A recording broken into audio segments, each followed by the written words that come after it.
All right, let's kick off today's show. Having a look at a topic that's come up this week. Of course, the Australian government has just announced that it'll be sending out money to a whole lot of different sports, and unfortunately, motorsport seems to have been overlooked somewhat. To tell us more about this decision from the Australian government, we say a very good morning to Eugene Arocca, CEO of CAMS. G'day, Euge. Morning, Tone. How are you? Mate, I'm okay. This seems to be a weird decision. I'm understanding that, motorsport's not going to get as much money as athletics and stuff, but to have a sport like judo receive more money than motorsport, this is a bit of a slap in the face. It's a double slap because touch footy gets about 500,000 and motorcycling Australia gets about 447. We get less than 0.05% of the total funding for sport in Australia on a year-to-year basis. And yeah, you can argue that it's swimming are the big losers because they've lost 4 or 5%. They're getting 9 million.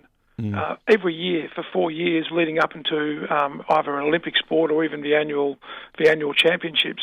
I would think that motorsport, it's time for us to start speaking up. We're not copying it, and I don't know that we can do much other than complain about it. We don't want to sound like whingers, but what motorsport contributes to this country in a number of ways, not just in the sporting sense, seems to be overlooked. So I think that when you compare us to other sports, and I don't want to be disparaging of any other sport, half your luck if you're able to get some money. Good luck to you. But the fact that we get less than 1% is deplorable.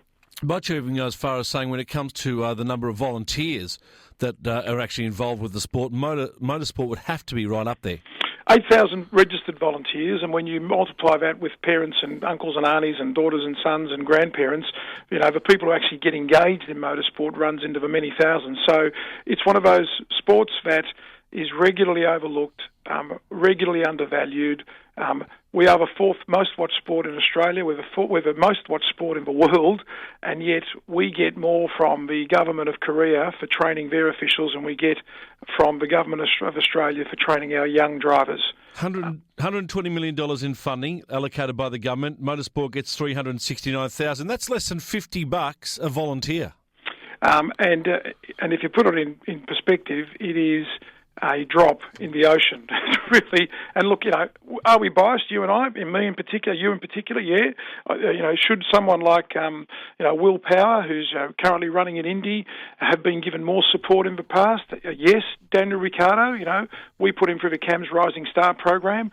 These are people who deserve support in an expensive sport and who don't get it and who haven't received it other than through CAMS. And a lot of that money we've put towards these young drivers has been funded by CAMS.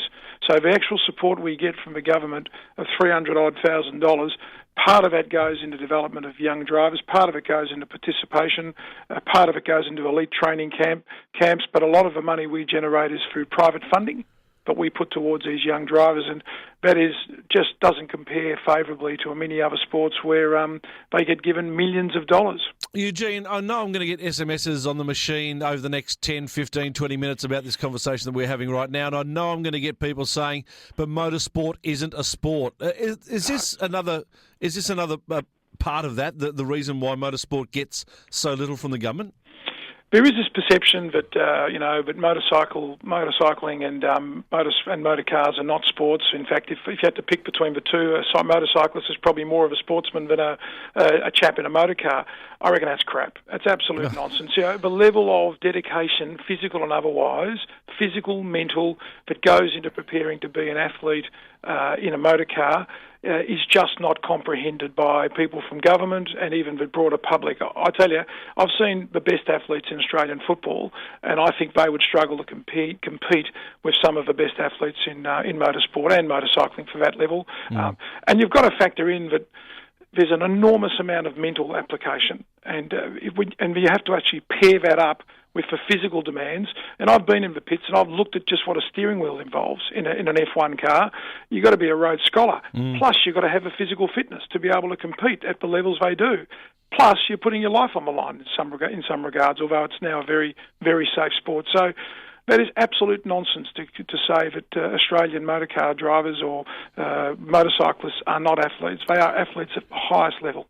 What do you do with $369,000? Not much. The reality is CAMS has to turn to its competitors and licensees and generate income to be able to put towards those drivers. But in a sport that needs thousands and thousands of dollars even to run a kart, the money that we get from the Australian Sports Commission, whilst we never ever shun it and never ever say that we're not grateful for it, needs to be reviewed, because we are producing high-level champions at a variety of different levels and potentially world champions, and yet that's not being recognised. And I know that they've got these criteria, but with all due respect to touch football, I'm not sure that they're going to produce very many world champions on the big scale. 570,000 touch football. Skate Australia, is that skateboard? Yep.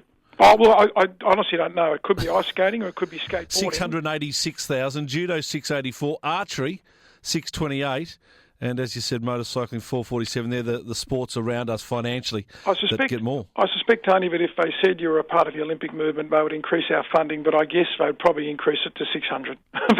That's the disappointing aspect of it. And we do drive many parts of the economy. And I think that is forgotten. That motorsports creates jobs and puts bums on seats, creates spectator interest. We're on the world stage. We're training world officials in other countries. Just came back from Bangkok, where we spoke to other Asian countries about what Australia does in motorsport around the world, and yet we get less from our government than we get from other governments to help them learn more about motorsport. And now this is my point exactly. All right, let's take away for the fact that CAMS isn't going to give any money to anyone to look after their motorsport program. So go out there. If you want to be a karter, if you want to be a Formula 3 driver, if you want to be a V8 driver, you've got to raise the money yourself and get it. Fair enough, I can take that. But the fact that I think you've hit the nail on the head. CAMS, Australia's registered motorsport body, is used by Grand Prix and governments around the world to train their staff. So we're not just talking about people who provide a trade here in Australia, but we're talking about Australians providing expertise to other Grand Prix and other governments around the world on how to run motor racing events, and you've got to run an administration to look after that on a measly $369,000 from the government. That's crap. We are recognised by the FIA as only one of 4 registered sporting associations in motorsport that is capable of training other countries in how to put on a motorsport event. The government of Korea paid for the transportation of 100 people to go over and help them conduct the first Grand Prix a couple of years ago. And these people generously give their time for free in most cases. So we are a very unique organisation, and I'm glad as a CEO of CAMS and proud of this as a CEO of CAMS to yell it from the highest mountain and say, we are a sport that is undervalued, underappreciated and underfunded, yet we do so many things on the world stage that is appreciated, but not by our own government. Could you not also use the money to increase your female participation as well? Well, that's one of the areas that I'm really passionate about, as is the board of CAMS, and we're supportive of women in Australian motorsport. A lot of the funding that we proposed to the Australian government was around increasing support for women of Australian motorsport. We've got some wonderful women on the world stage. Molly Taylor, who's out there in rallies doing her bit for Australia. We love to produce more, but we need more money.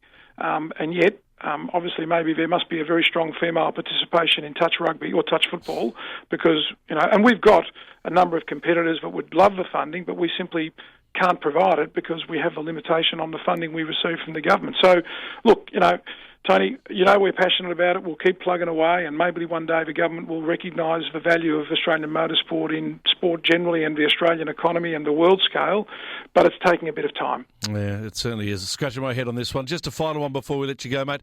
As you said, you have just arrived back from Thailand, a motorsporting conference over there. Once again, Australia there to provide assistance.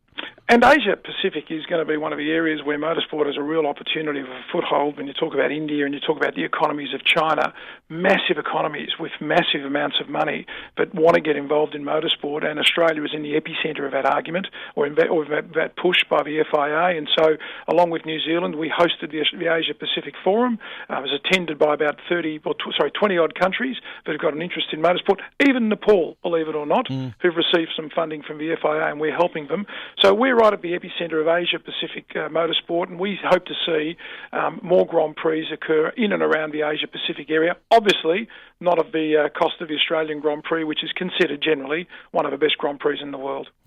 Eugene, thanks for joining us. Always love chatting to you, mate. And for the people out there that don't believe how much Australia is recognised in motorsport, I'm going to replay an interview I did with Jean Todt, the president of the FIA, in just a sec, and you'll hear in his words just how much he appreciates the work that is done here in Australia. Thanks for your time, buddy. We'll catch up again soon. We will, mate, and take care. Thank you. Eugene Arocca joining us here on The Grid. We'll have a